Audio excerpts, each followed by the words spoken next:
ale jako je to venku, jako lidí tam už jich tam 17.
A zase ty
Ne, já to teda řekla hlavně, já jsem přijela, ale tak vlastně si 4 dny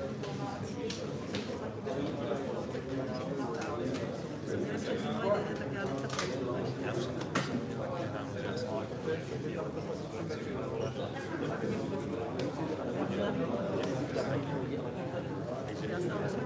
já myslím, že jsem přivezla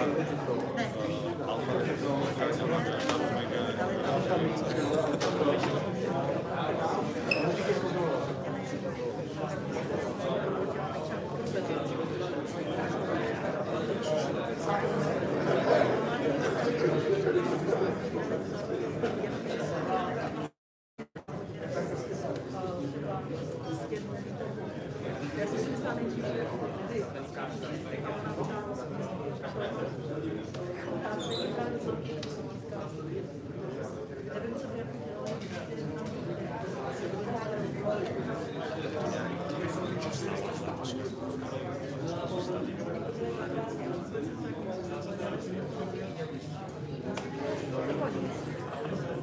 Takže prostě pak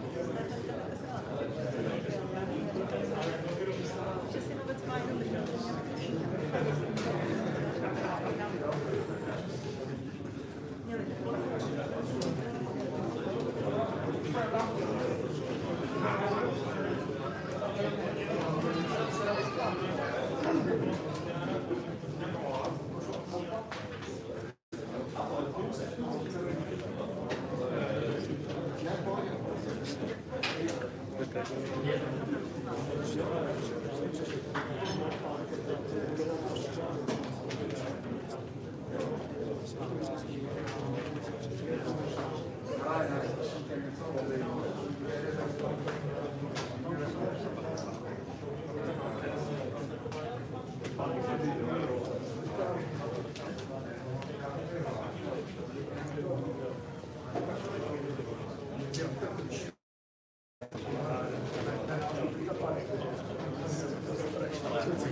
Dámy a pánové, dobrý den, dobré odpoledne. Jak jsme vás informovali včera v tiskové zprávě, slyšel se výkonný výbor českého hokeje, který řešil otázku trenérského obsazení reprezentace. A já vás vítám na tiskové konferenci, na které vám chceme jednání výkonného výboru jednak poskytnout podrobnější informaci a jednak pochopitelně vám chceme představit nového trenéra české reprezentace Kariho Jalonena. Takže dovolte, abych mezi námi přivítal člena výkonného výboru, předsedu reprezentační komise Bedřicha Štěrbana. Vítám mezi námi generálního manažera reprezentace Petra Nedvěda. A vítám mezi námi pochopitelně hlavního trenéra české reprezentace Kariho Jalonena. Ještě co se týče programu a formátu tiskové konference, my jsme se rozhodli, že to uděláme už tak, jak to bude potom probíhat v průběhu sezóny, to znamená, že naši účastníci budou mluvit česky a Kari Jalonen anglicky. Tolik na úvod a teď už prosím o slovo Bedřicha Štěrbana. Takže ještě jednou hezký den. Včera se na svém mimořádném zasedání slyšel výkonný výbor. Jeho agenda byla celkem jednoduchá, byl to pouze bod o jednání ohledně trenérů reprezentačního A-týmu. Petr Nedvěd byl na předposledním zasedání výkonného výboru pověřen vedení jednání, tak předložil zprávu, seznámil členy výkonného výboru s jednáními, které probíhaly, které vedl, seznámil ho se jmény, s kterými diskutoval, s kterými vedl tyhle jednání a nakonec předložil teda návrh na obsazení reprezentačního A-týmu. V rámci té diskuze, která musím říct byla bohatá, se diskutovalo o tomto návrhu, padly tam různé dotazy ohledně toho obsazení, doplňující otázky na průběh těch jednání nakonec výkonný výbor při svém hlasování schválil obsazení reprezentačního A týmu ve složení hlavní trenér Kari Jalonenem, asistenty pan Libor Zábranský a Martin Erat a trenérem brankářů Zdeněk Orst. Jak jsem tady již řekl, tak ta diskuze byla celkem bohatá, bylo to celkem jasné vzhledem k významu, který tohleto zasedání mělo. Co vás asi bude zajímat, tak byla ta hlavní motivace výkonných výborů, proč šáhl k tomu řešení, protože diskuze bylo i řešení třeba jiné, dlouhodobější.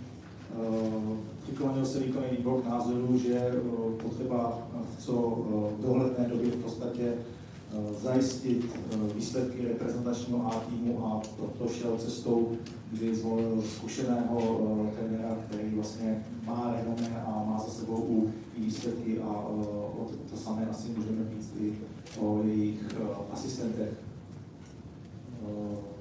Možná přijdu vaší otázce, Libor Zábranský, vzhledem k tomu, že byl členem výkonného výboru, tak v podstatě zároveň se svým zvolením do pozice asistenta trenéra, tak oznámil, že rezignuje na svůj post ve výkonném výboru. Tento jeho krok se říkám, že plně chápu, protože byl opravdu ve střetu zájmu, takže zvolil tuto variantu, která si myslím je správná a dobrá.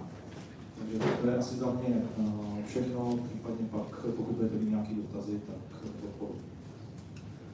Děkuji a teď má slovo generální manažer Petr Nedvěd. Takže ještě jednou hezké odpoledne všem. Jsem rád, že jsme se tady sešli, mám tu čest vám představit nový realizační tým české hokejové reprezentace. Vítám v týmu hlavního trenéra Kari Jalonena, asistenty Libora Zábranského a Martina Erata. Současně nám v týmu zůstává na pozici trenéra brankářů, Zdeněk Orst. S Karem jsem v kontaktu od začátku, jsem rád, že jsme se domluvili. Z jeho strany byl velký zájem, který se již zabydluje v Praze a na práci s českou reprezentací se těší. Potěšila mě podpora ze strany výkonného výboru a děkuji za ní. Kari Jalonen byl velmi úspěšný nejen jako trenér, ale i jako hráč. Za finskou reprezentaci odehrál 55 utkání a je členem síně slávy finského hokeje. Kari Jalonen získal mistrovské tituly se svými týmy a také s finskou reprezentací. Získal v roce 2016 stříbrnou medaili na mistrovství světa. Těší se na práci s týmem. Rád bych vám také představil asistenty hlavního trenéra Libora Zábranského, který v práce a po ukončení kariéry se z něj stala velmi úspěšná trenérská a manažerská osobnost. A Martina Erata, který měl bohatou kariéru v NHL, získal dvakrát mistrovský titul. Martinův přínos bude hlavně v řízení přesilových her, kterých činil. Tak já také děkuji a teď už má slovo Kari Jalonen. Thank you. First of all, I have to start that I'm an ordinary Finnish man. I'm not a matchman. It's good that you guys know that. But I have been done the hockey 18 years as a pro hockey as a player, and almost 30 years in a coach. My passion, I love hockey. And that's the biggest reason maybe why I'm here. When I landed in Prague, I get a feeling that I came home. I had good memories in that time in Prague, and hopefully we're gonna get more good memories after the World Championship tournament in Finland. And there's a questions for me why I accept the offer. Like the offer for when he was talking about me and Peter first, that it was honor that I was asking me, is that possible that I'm going to be head coach? And that's, the national team it's always the honor for me, and I'm really happy that everything works like it did it. That now everything is clear, so we have time to start to work. And what is your opinion about the Czech hockey? Is the hockey has been changed, you know, like nowadays it's a little bit different than I've been used to. For sure, I already watching the 4 games in Extraliga, and I was really happy what I saw in there. In regular season, usually you never know, there's some guys are maybe injured or whatever, you know, like in, but the level and the identity of the Czech hockey, I saw it there. And that's the one thing what I tell for you guys, that I want to keep the identity of the Czech hockey. I know that it's a fast, good skaters, a lot of skill, but at the same time I have to maybe bring in something new. And this week what I have been here, I went through all the old games. I analyzed everything what they did there. There's a lot of positive things, but there are also some things that I have to think about it, that maybe we have to change a little bit the game plan too. But the identity has to be in Czech hockey. And of course I need Martin and Libor with me, so we can start to talk about it, that what is the final plan and how we're going to continue when the training can start. And I'm going to meet them pretty soon, I think.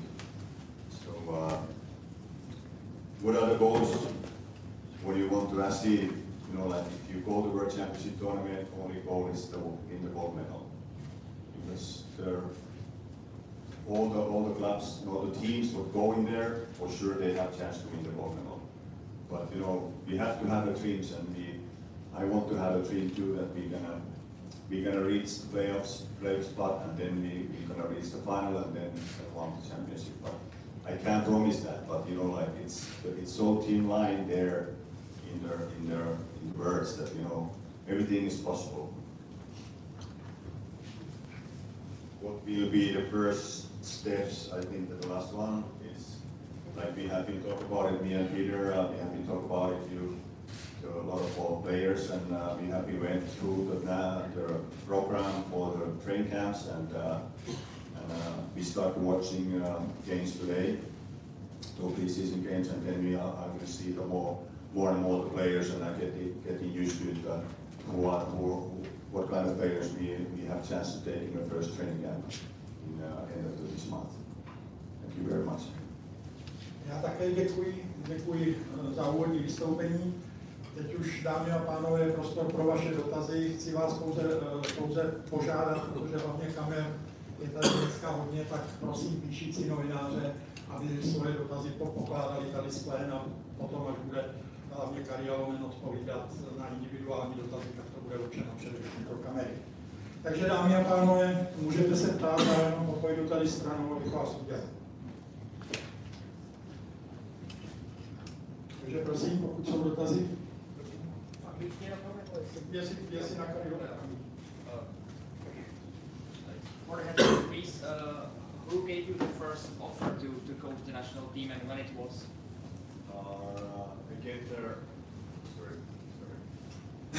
I get their first call in my agent, and he asked me, is that possible that I gonna take over the national team? And I was, you know, 1 second and said, if it's possible, I'm ready to come. There were many possibilities of the coaching staff, because other names were in the game, like, you know, Miloš Kozava. When it was clear that this is going to be the final team, with Martin Erat and Libor Zábranský. I think Peter should be it. S Liborem Zábranským, s Martinem Eratem jsme se dohodli před volbami. So did you have the possibility to discuss the philosophy of coaching and these kind of things? Not yet, because everything has been happening so fast, and there's a lot of things actually. We have to go through so many things, and so. But you know, like we will pretty soon we're gonna meet, and then we start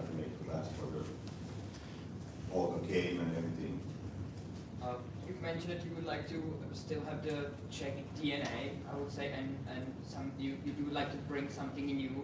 Can I ask you what is the new, like the you can bring to the table to improve the actual situation? I'm not going to tell you that not right now, but you know, like I have ideas, you know, like because I analyze those games, and I have one of my video guys in Finland went through the Kari and the Moscow, so we had a lot of clips there that we have to go through, and then we start to think about it, that what we have to, you know, change. Like not the big changes, because I believe in that there are so many positive things, and we have to keep with those positive things. And but there for sure there are a couple of things that I want to talk about in that one. Have you been in touch with some of the, let's say, key Czech players, not only from the NHL maybe, but in Czech Extra League? You have the possibility to talk to them, to some of them at least? Not yet, not yet. One last thing, it seems that you are kind of connected with the World Championships in Czech Republic, because you were the head coach of Finnish national team in 2015. So I guess you'd like to improve the next time in 2024 with the Czech national team.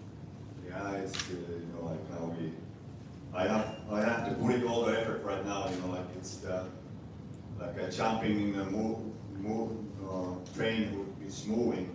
You know, they have already the Kari and in Helsinki and Moscow, and then the Olympic Games, and now I'm jumping in the moving train. So there's a lot of things to have to think about it and do it. So I have only focus now in Tampere at the World Championship tournament and the first training that week. Thank you.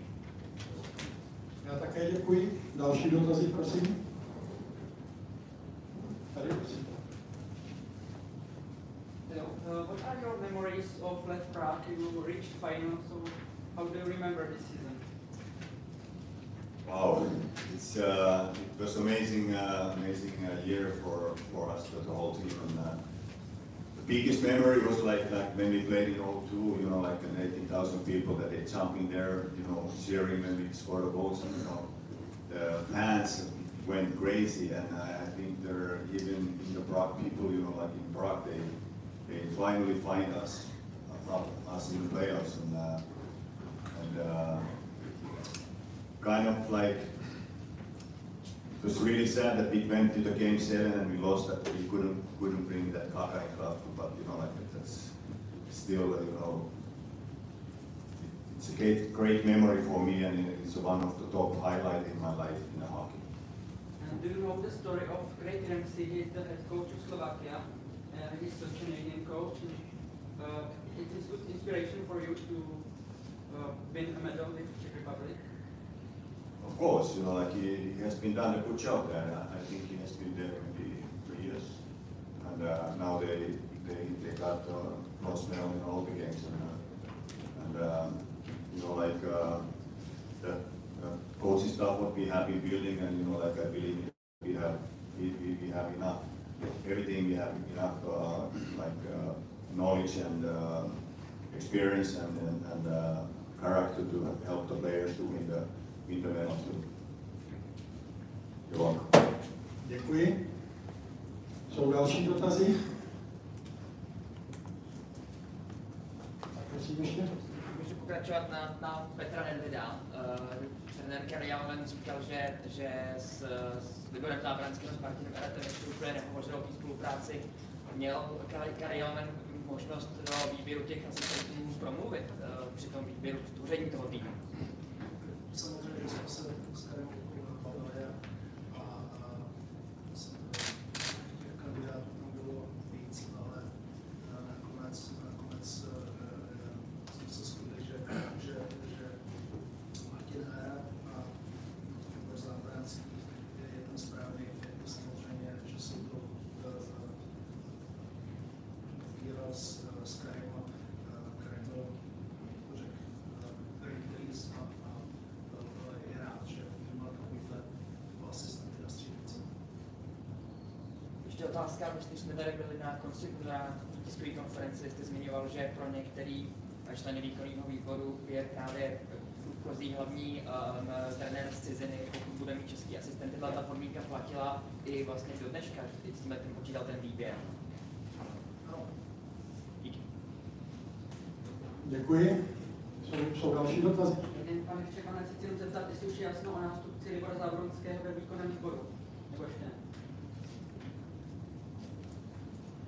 Tak Libor v podstatě rezignoval včera, takže to je úplně nová věc. Výkonný výbor obecně bude na svým dalším zasedání 17. jednat o tom, jakým způsobem vlastně bude organizovaná konference, která nás čeká v červnu, takže na tuto otázku v této chvíli nemůžu odpovědět. Ještě na pana Nedvěda se zeptám, proč nevyšla jednání s panem Grosem a s panem Huzovou. Pavel Grosu přednostil práci na klubové úrovni. Překvapený z nabídky a vedli jsme dlouhý jednání, ale bohužel na konci dne se takhle rozhodl. S Milošem jsme se bohužel taky nakonec nedohodli. Ten důvod určitě nebyl finanční stránka, ale prostě dál to nechci rozebírat. A s Milošem jsme se takhle domluvili a přátelském duchu rozešli. V realizačním týmu pokračuje Zdeněk Orc, co rozhodlo jako jeho pokračování?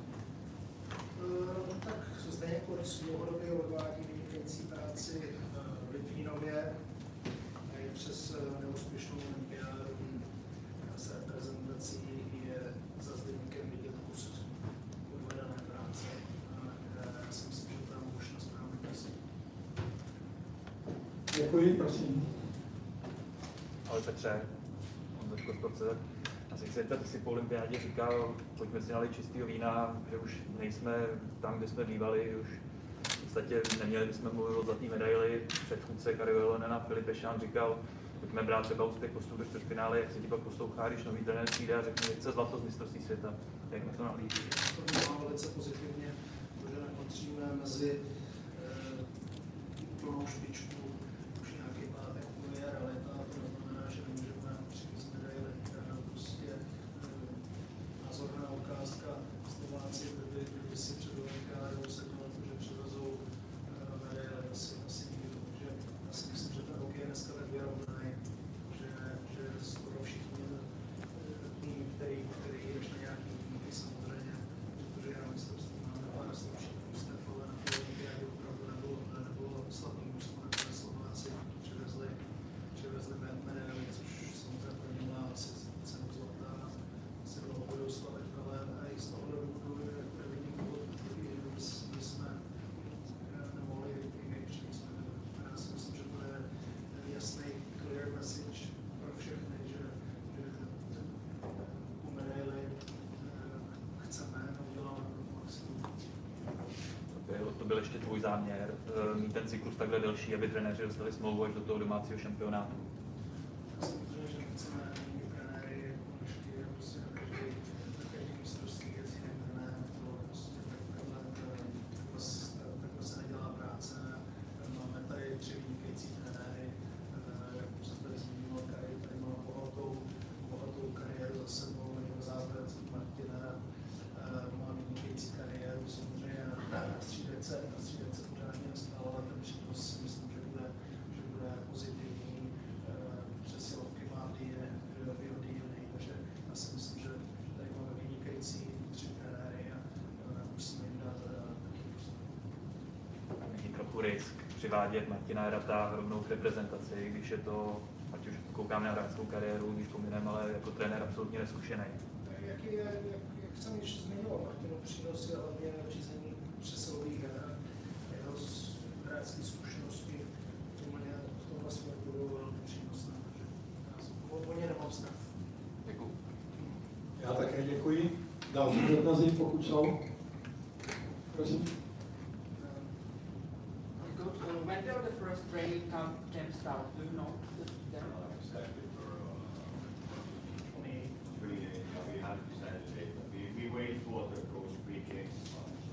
We wait for those pre-games are over, then we're going to select the team, and we're a little bit looking for the Finnish and Swedish leagues, the names for the Czech players there. Tam byly, myslím, zápasy v Karlových Varech, tak jestli už je jasno, kde to bude dál.